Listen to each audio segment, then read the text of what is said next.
Good afternoon. Thank you for joining us for Webinar Wednesday.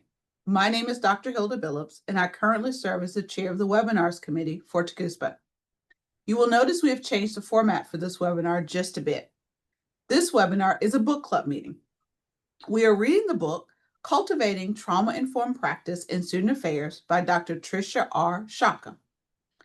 We will be discussing Chapter 3. What does it mean to be trauma-informed?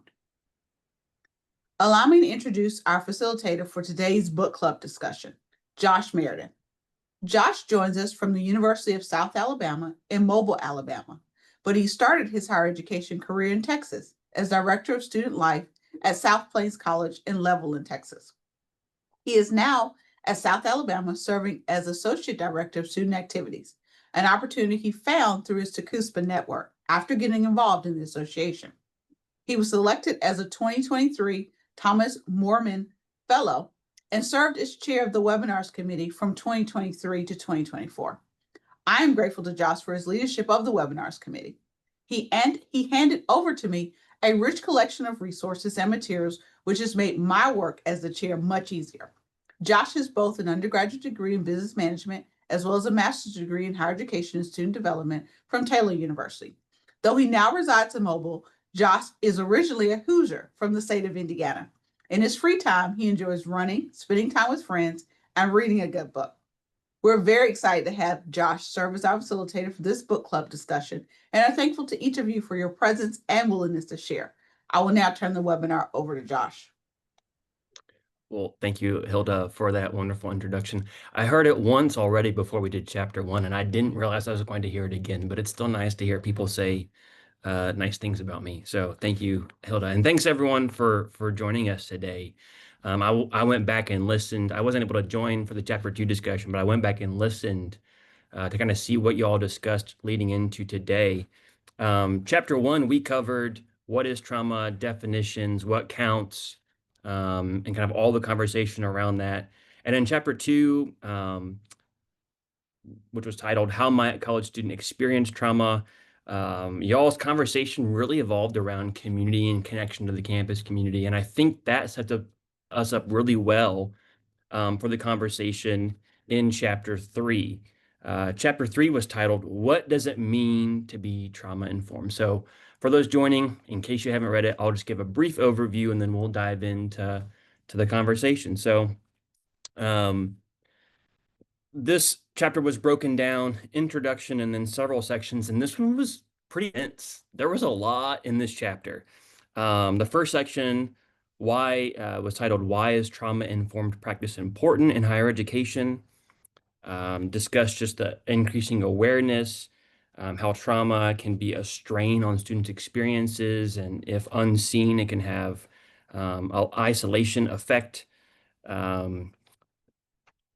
The next section was titled, What is Trauma-Informed Practice?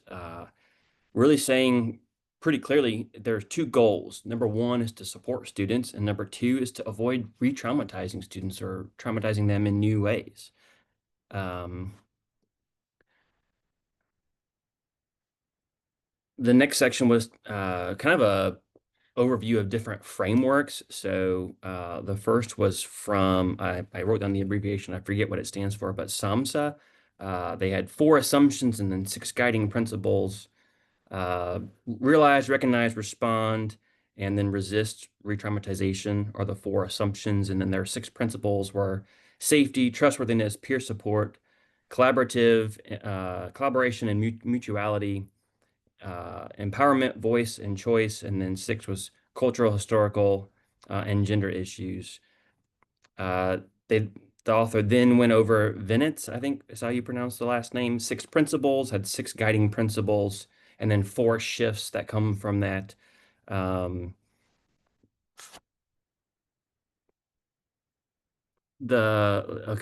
then kind of took that, summarized it, and gave us 6 kind of guideposts.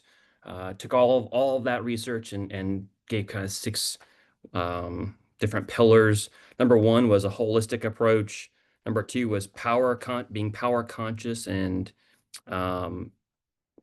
anti-oppression, so power dynamics within culture and communities. Number three was trauma-informed practice is focused on relationships.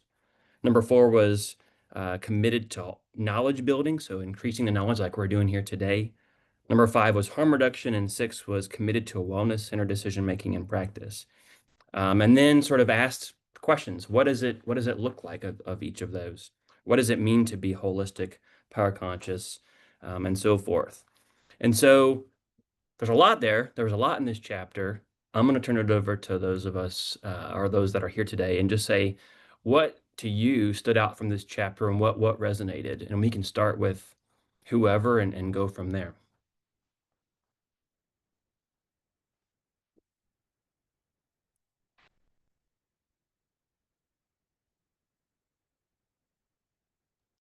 I think you're muted. I volunteer as tribute. Yes. Okay, so the first thing that struck me is that um, the idea of intersectionality came out when I was an undergrad sociology major. And so that was something that we always knew existed, but it didn't really have a name. And it really changed the way that we thought about racism, sexism, ageism, everything. And that, before you just kind of say double minority, and that kind of went away, that term. Yeah, double minority, and it was replaced with intersectionality. Um, in our academic coaching, one of the things that really made me think is that um, of including this kind of training with our coaches, because we use peer coaches. And the last thing we ever want to do is to increase harm. And so when I read that little header, I was like, oh gosh, yes. We don't want to make anything worse or bring up something that wasn't already there. So I think that's one big thing is maybe think how can we do that with these students that may be traumatized themselves? Yeah, I think it's a great point. And I think I maybe skipped over that in my desire to be concise in my summary. Yeah.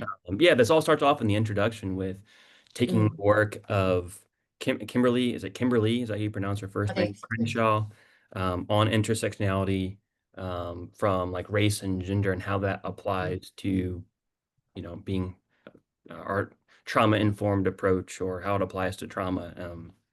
So yeah, I think she gave the example of like the fraternity guy who was in a car accident and then had to be like carried down the stairs and Mhm. how his impact. And for me, it's like, man, what trauma plus what other identities maybe do we limit, or how can we open up what that looks like? But yeah, great point. What else stood out to y'all?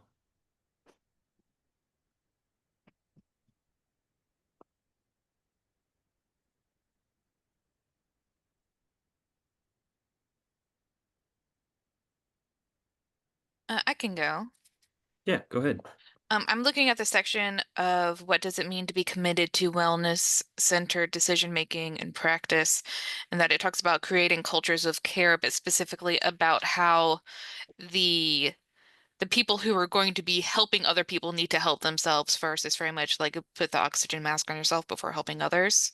Mhm. And part of that they talk about is like minimizing burnout by addressing needs within your own uh department first.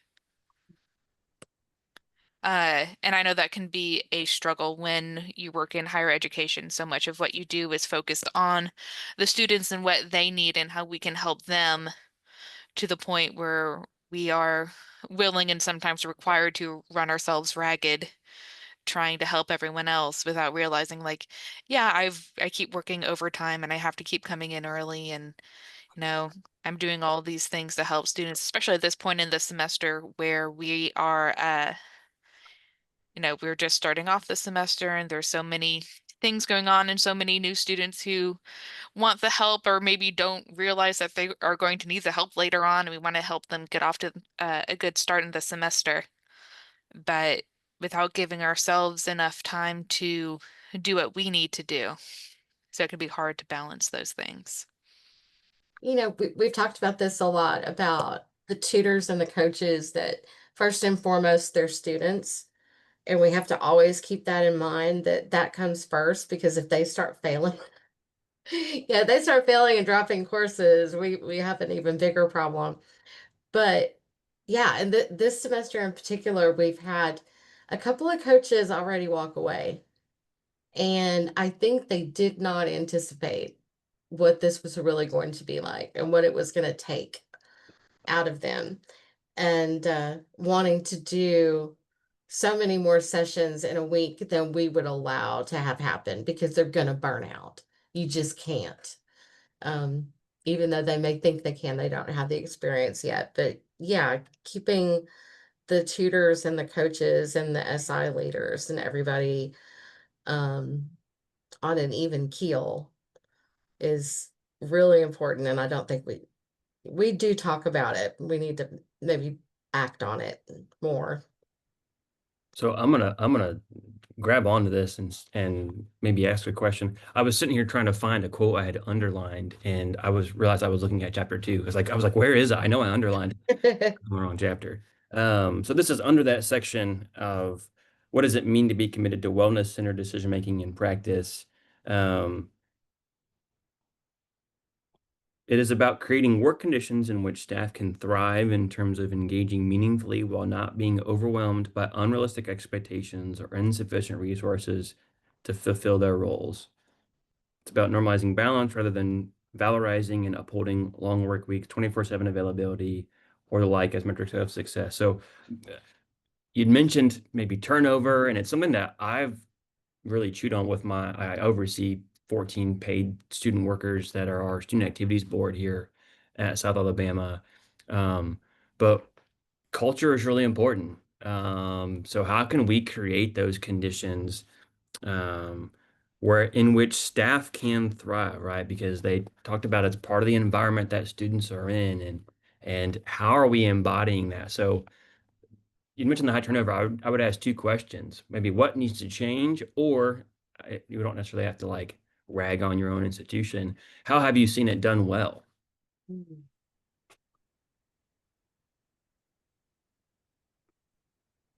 I You said that in that quote that you read, was it valorizing struggle or valorizing? Normalizing balance rather than valorizing and upholding long work weeks, 24/7 availability, or the like as metrics of success. Okay. Sort of I'm like gonna have my own valorizing low thing there, boundaries. valor. Yeah, because people do. Oh, I'm so busy. And it's like a point of honor that, look at me, I'm so busy all the time. Which yeah, not that person, but we,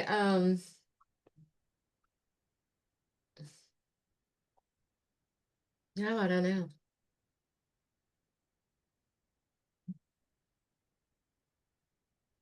Yeah, we have a lot of student workers. We have 30 odd tutors and about 10 coaches. And then with Cardinal Communities, the student mentors. Um, Emily, how many do y'all have? We have 41. You have 41. Yeah. I guess I'll give an example of one thing that we've really changed over like the last 12 months. I started last August here at South, and we had a lot of turnover last year. We had a board of like 15 students when I started, and by the end of the year, it was like 10 or 11 students. We had lost 3 or 4, and rehired and then lost. And I learned that what came before me, there were expectations set that were really unrealistic, and they didn't have a really clear understanding of the direction they were going as a group collectively, and then what do they need to get there. And so we've really stripped down and simplified things to say, like, what do we want to accomplish? Let's limit the expectations. You don't have to boil the ocean. You don't have to do 17 events every single day and work 27 hours, like let's reel it in and create realistic expectations that they decided that weren't placed on them. So just identifying places where you could or where we could create an environment where they had a sense of control, but also like understood the resources that they have to go and do their job, which is really a fun job. They're doing events for their fellow students. Like it's not Yeah. we're not out here like trying to solve these insane things, but it's a fun job and it should be fun. And so focusing on the environment and then those kind of key pieces has really shifted the culture here, because then it's contagious. And so I don't want to just brag on the work that we've done, but it does bleed into those other areas, right? Because now we have students who have applied who you're learning they come from all kinds of different experiences, and some of them have different experiences that are maybe re-triggered by different things. And to have this community here where they can come in, even if they're not logging hours or working, they just want to be around their people, right? Like that is something we don't want to lose. And I'm thinking, man, how can we take that and take it outside of just this group of students? Like, how can we carry that to our institutions?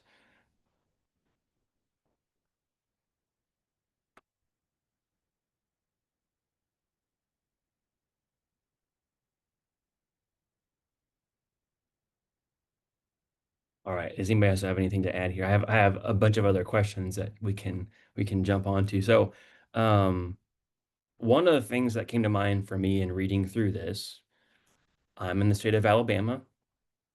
Y'all are in the state of Texas. I was in the state of Texas. There are legal and political realities as of late, in both states that um, have something to say about some of the words on these pages and how we carry out this work. So, without violating the law, God forbid, how do y'all foresee taking pieces from this chapter and moving forward?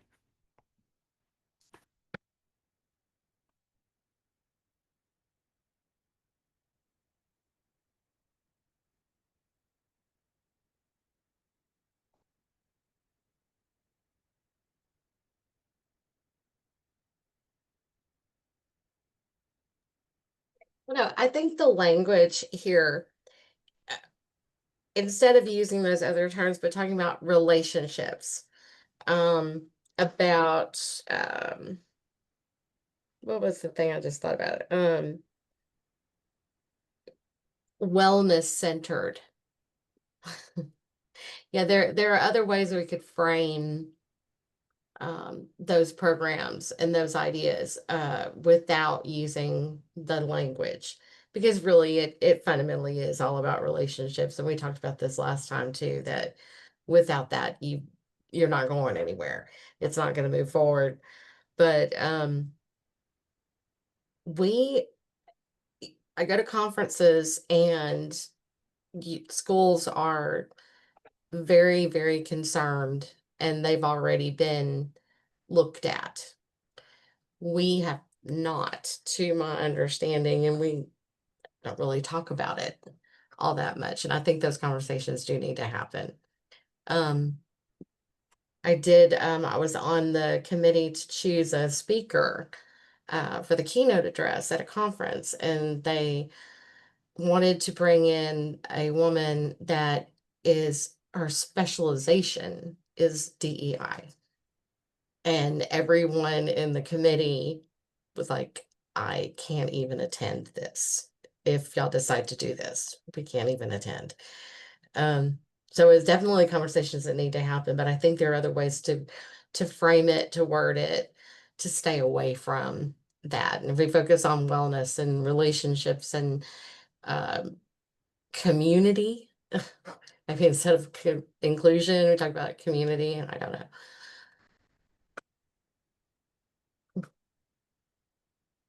Yeah, I had that thought. As I was reading through this, that this is going to be recorded and put on the internet, right?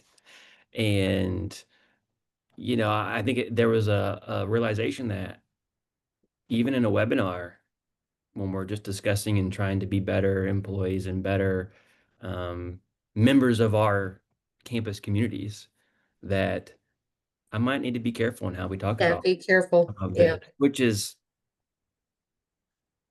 I have feelings about that, but Yeah. it's the reality. And so,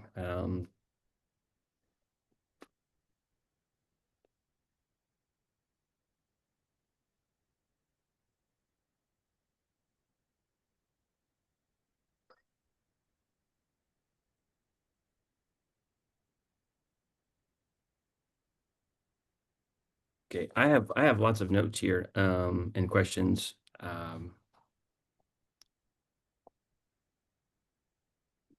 So I guess I'll kind of move through this section by section. So I think we're hitting a lot on that first section of why it's important. We talked about community last week.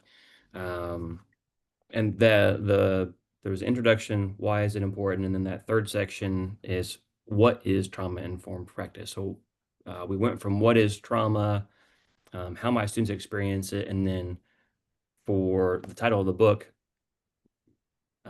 how might we carry it forward? I wrote down a quote: trauma-informed practice is in higher education is about taking knowledge about trauma to directly inform and shape our own policies and practices. Trauma-informed practice is a response to the reality that many individuals are impacted by trauma and have experienced potentially traumatic experiences in their lives. And then the author goes on to talk about it's not just a realization, but I think later in the chapter talks about how it's not just realization, and it's not all of this additional work that I have to go home and study everything about trauma and like add 40 hours to my work week to retool my job, but it's instead a starting point to how it flows. Um, so for y'all, I guess if that's the goal, is this continued transformation and being a starting point, community and relationships, is there anything specifically you're going to maybe change? Is there anything that you said, man, here's one area where I know,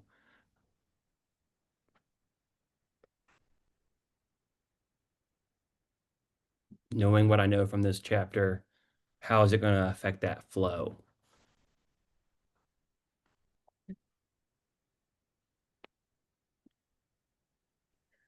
When I read this chapter, I really liked the section where it says, how do we put this into practice? Where people were questioning, like, why do we need to know about these things, even though I'm not a counselor? Coming from that teacher background, it was the teacher's job to be able to recognize a lot of these things, because you see them first. We deal with a lot of students firsthand as well. So being able to recognize those patterns and kind of work around it, just because you're not a counselor doesn't mean that you can't help, but you can also see where the problem is and guide them to that help. It is kind of like a lot of people's mindsets these days is like, it's not my problem, so I'm going to ignore it. I think it's a really good thing to do to make it your problem. Not too much to where you feel like you're taking on a lot of job duties. But it's really, if you look at it in that way, you have to kind of change it and just think of it as being a good person in general. Have that empathy towards students and recognize that you are able to help and we are here to help in every sense of the word. Yeah, it's a great point. I think that makes me think of the example in the book where instead of defining what trauma-informed practice is, she gives the example of the professor and the student having anxiety attack in class and kind of an example of what it is not. And then hammers heavily in the chapter that it's not just an individual responsibility, but it's a system, right? So it sorry, I had a knock on my door. But yeah, great point. Anybody else have anything to add there?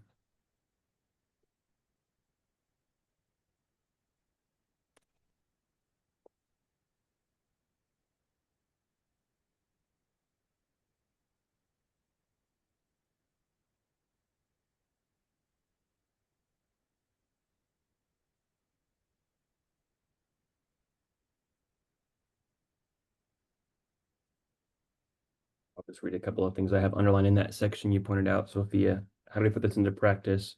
We start with what we can do, and we do that work intentionally.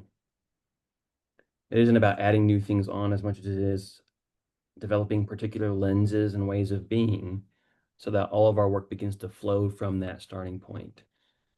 No matter where we're situated in the hierarchies and organizational charts, we begin in our sphere of influence.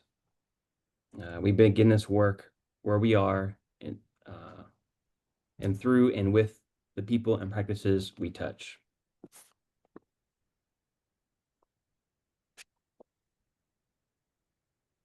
So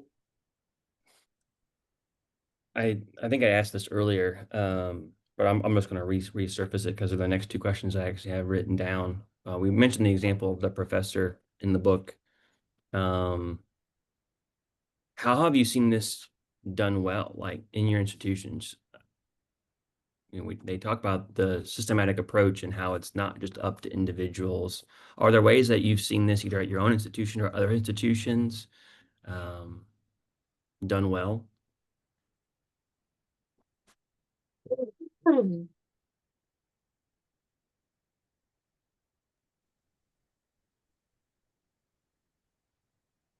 I mean, something that's not like an example personally or within, but there's one thing like right now we're going to a lot of classrooms and kind of doing an outreach for students and telling them about our services. Um, the one thing that I am making sure to say is that if they need help, but they're not sure if we can help them, I really encourage them to put in a request anyways, because if we can't help them, we always find someone who can. So we don't ever just ignore their request. Um, I had a student earlier looking for something, a different department that could help them with. And instead of ignoring the request, I forwarded that email to that department and I sent the information to the student. So I didn't just leave them in the dust. And because it didn't serve me or my department, I didn't just ignore it. I helped them regardless of the fact that I don't really know what to do for you, but I'm going to send you to someone who can. I think that's one thing that the team is really big on is even though we can't help you, we're always going to look for someone who can, not just ignore it. And Sophia, what's your role and what department do you work in? The student support specialist for academic coaching. Okay, right on.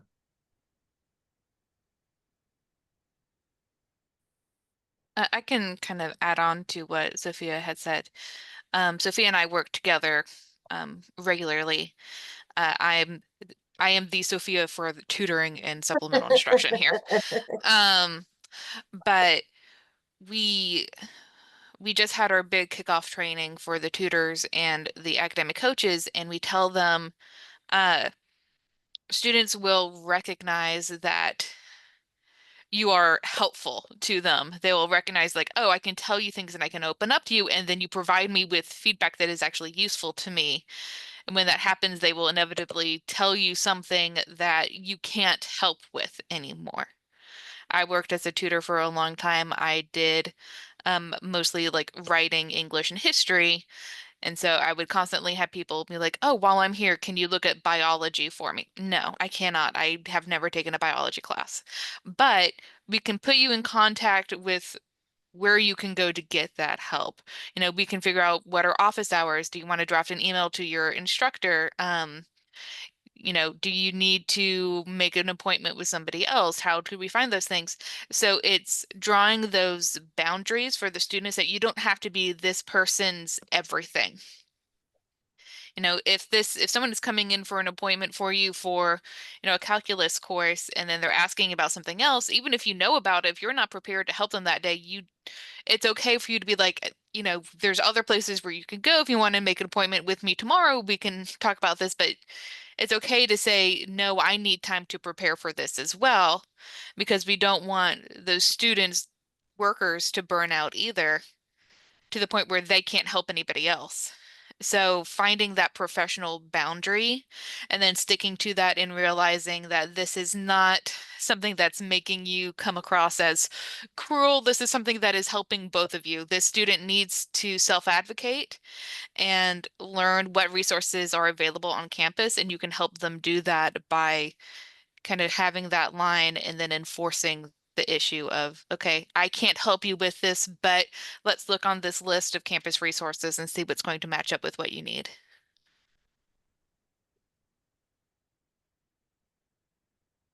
I think it's a really great way to put, like, I think the tension we all feel, those of us in this work, have that calling to care.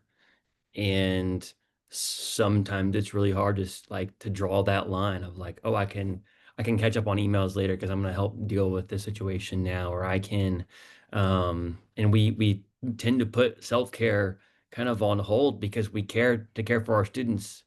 But those of us who have been in the work, I mean, I've only been, this is my, well, I guess going on 5th year in higher ed full time. Learned pretty quickly that if I'm up until 10 p.m. answering emails and not taking time to refill my battery, it's going to affect me the next morning, and it's going to affect my ability to respond to those situations with students. Or, hey, I don't have the answer, but let's do this, right?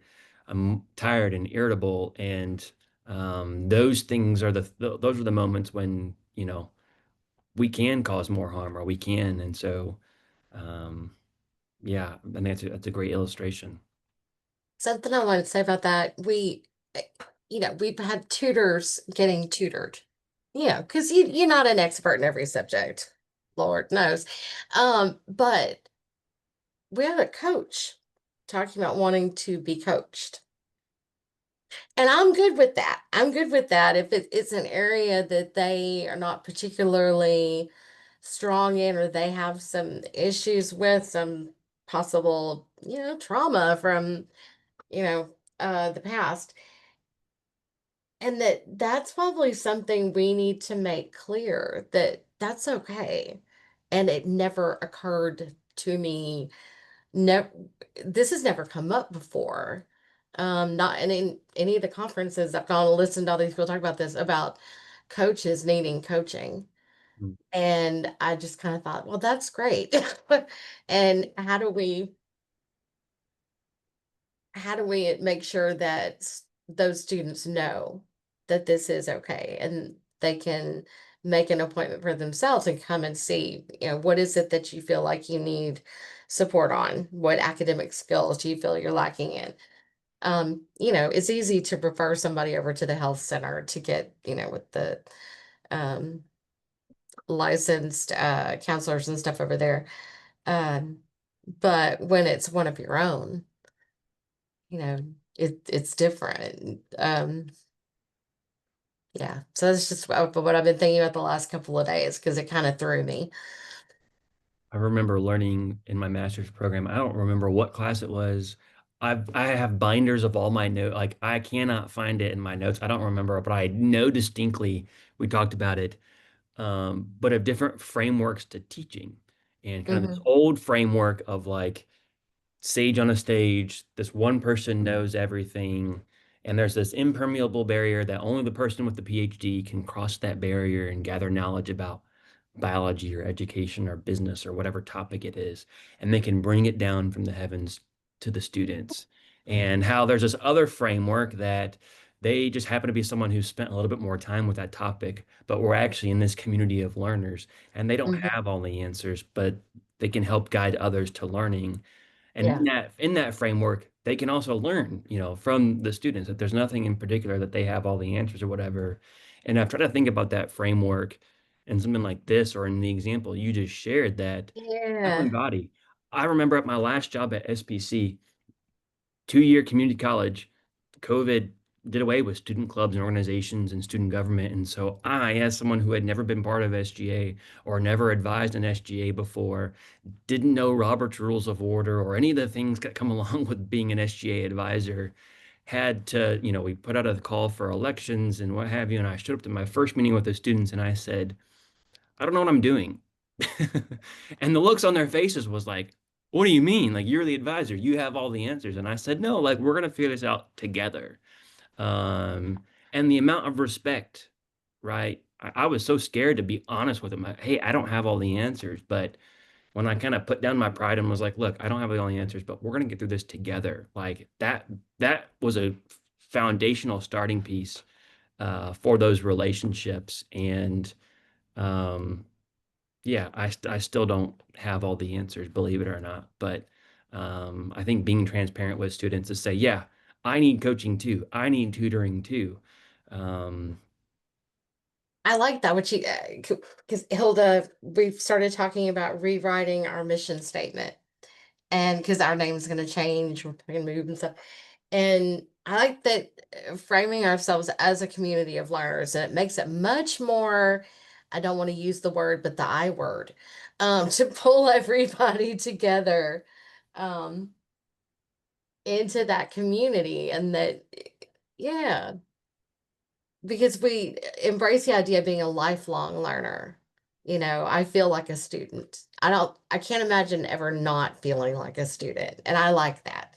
Um, but yeah, that we're a community of learners. I'm I think writing that's the number one thing I Say learned it. in college. I tell students, you're not married to your major. Like the biggest thing I learned in my undergrad was to learn how to be a learner. Mhm. I learned how to ask questions and think critically and gave myself the skill set that I wasn't an expert in business management, but I learned how to ask questions and think. And those are tools that in any discipline, I feel very confident because of my undergraduate experience. And I think for something like this, for a sensitive topic like trauma, like Mhm. don't have all the answers, but we're trying, we're learning, we're joining a book club, we're continually developing ourselves, and that there is a trove that we can learn by building relationships with students and believing them and seeking to understand and asking questions and holding space to learn in every aspect. Um,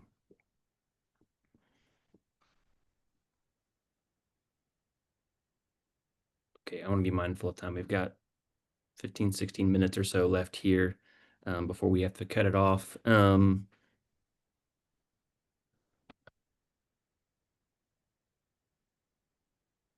The last question I have written down, we don't have to take the full amount of time. We can keep this concise if we want to. What's one thing you're going to take with you from this chapter or even from this discussion?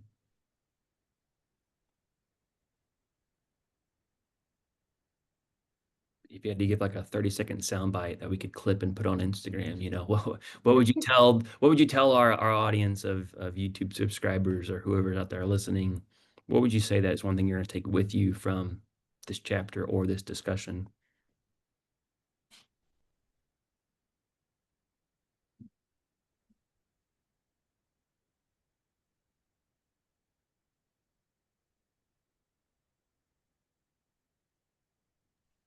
I would say that it's about being intentional with the way that you approach students and you approach the work.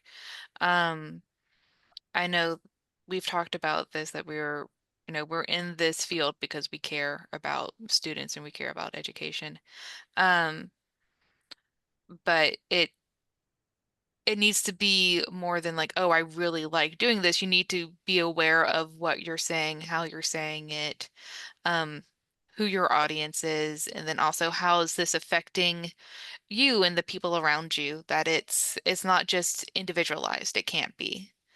So you can help people, but keep track of what expense there is to doing that. Make sure that you're taking care of yourself and that you're not just taking care of somebody else without giving them the tools to take care of themselves as well. Yeah, I think that this chapter especially was about being very mindful and intentional about like what Delana was saying, not only what you're doing with your students, but also like what you're putting on yourself and what you're putting on your role and what is being put on you. And don't be afraid to kind of speak up when you need to and say, like, I can't carry all of that right now because I need to make sure that I'm carrying what I already have in a way that is healthy for myself and for the people that I'm responsible for. And there's no shame in that because you need to make sure that you can wake up every day and give, yourself your best and also your job your best. And when you keep piling more and more on or accepting more and more, that becomes less and less reasonable for you to be able to do the best of your ability. And if you as an adult and a professional are feeling that way, then your, student workers or students in general are absolutely going to be feeling that way because they're students that are still developing professional skills, juggling all of these things. So I think it's really important to just be mindful in all aspects of communication, of what you're putting on your students, everything to make sure that you're giving them what they need to be successful, and not just professionally, but also mentally and emotionally as well.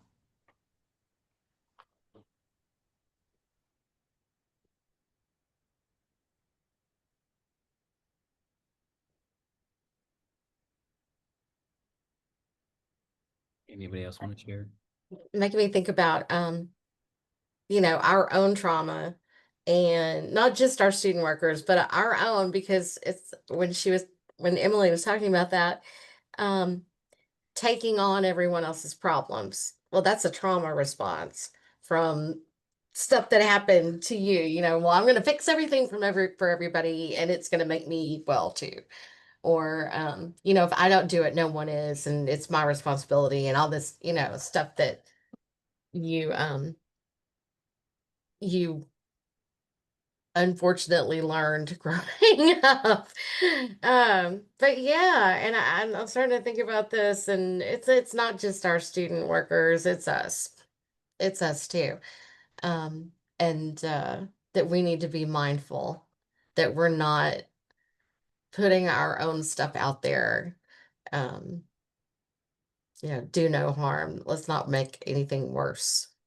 Um, yeah. Because we have people that people pleasers, or people that want to um they can't say no, um all of that. So yeah. Huh.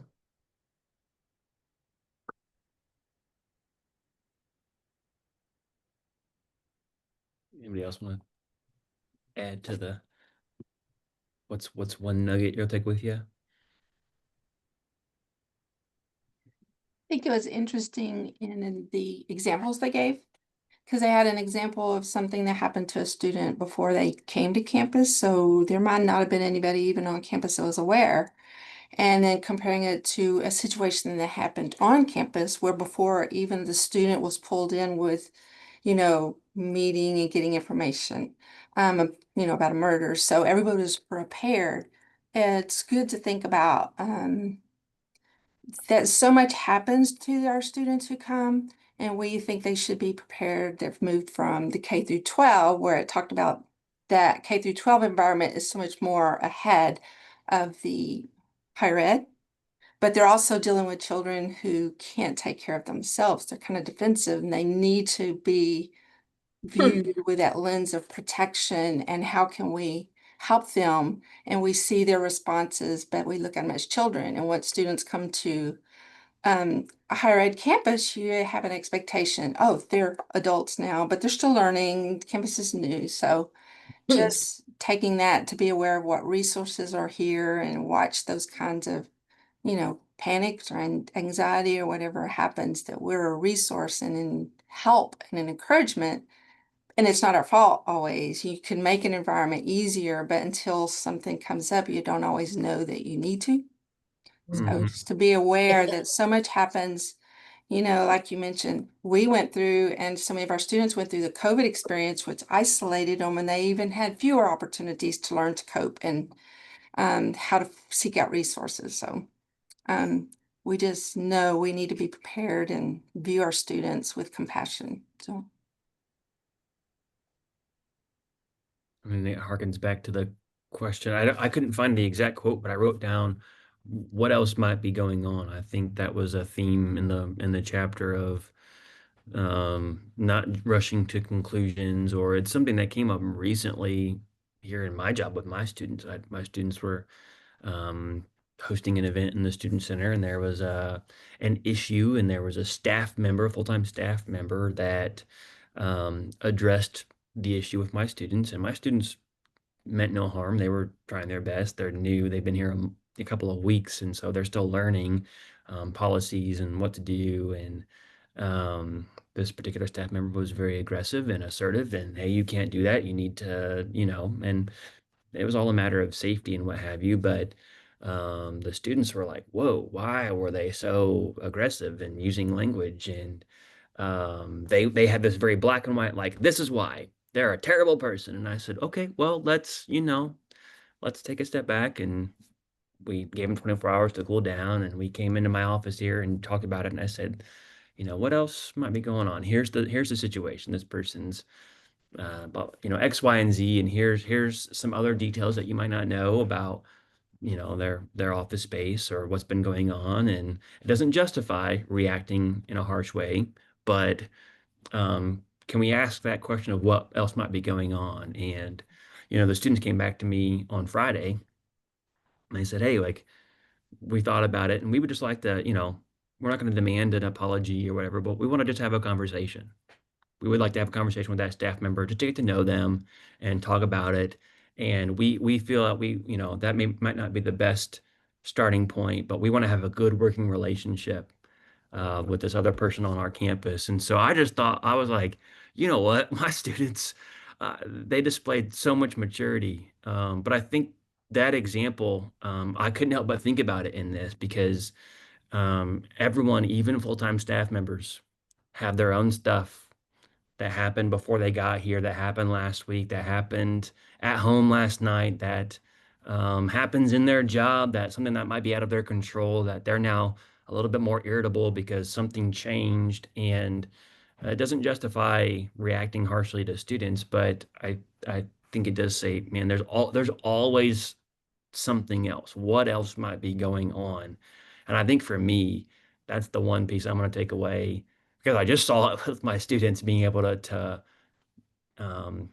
I guess, manifest that question. But two, I think it's just so important that in anything, in any situation, there's always something else. Yeah, students acting out. There's always, there's an underlying, I don't know, a lot of things just boil down to fear. So, as a teacher, I always thought, what is it that this kid is afraid of? What is he anxious about right now? Why? Otherwise, he wouldn't be acting out like this. Where's the anger coming For from? adults, even for adults. Yeah, yeah. What are we afraid of, and why are we acting this way? Mm-hmm. There's one thing that one of my old supervisors, when I was a soccer coach, we did a lot of developmental practice sessions rather than like actual soccer learning. One thing that he said to me, and it's stuck with me since then. I was in college whenever this was happening, and I'm 24 now, so I was about like 19, 20. He's like, you don't know where these kids are coming from. You don't know what kind of home life that they have. You don't know what's going on. They come here for peace and for an adult to treat them with kindness and respect and patience that they might not get at home.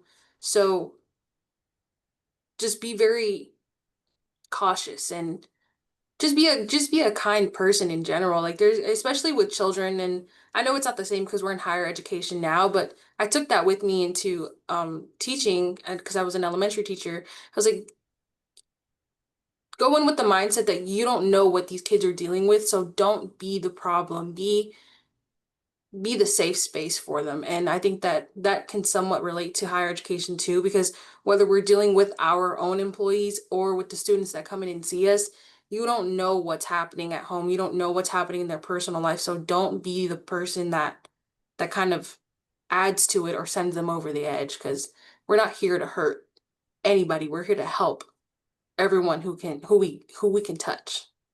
So I love that. I think that's a great spot to maybe wrap up this conversation. Yeah, at the end of the section here, she says we're being called to live in the ambiguity and liminality through trauma.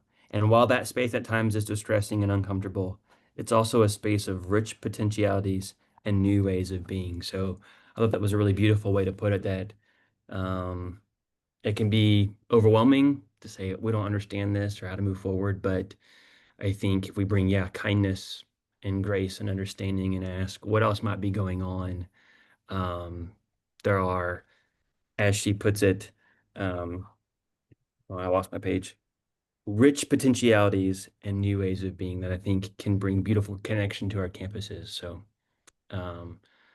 thanks everyone for joining. I'm going to turn it back over to Hilda. I really enjoyed the conversation today. So thank you for I really did allowing me to too. facilitate. You. Thank you so much for joining us today. We would also like to thank Josh Meredith for serving as our discussion facilitator. As we close today, I have a few reminders. For those participating today, these links will be in the chat. If you're watching the recording, these links will be in the description. Visit our YouTube website to view our webinar recordings.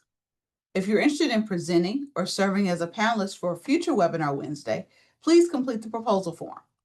Additionally, the TACUSPA membership year runs from January to December. If you're not yet a member of TACUSPA, we encourage you to join us. Finally, TACUSPA is celebrating our 100th anniversary at our annual conference in Houston, October 1st to the 3rd. Please see our website for conference details and to register. Thank you and have a great day.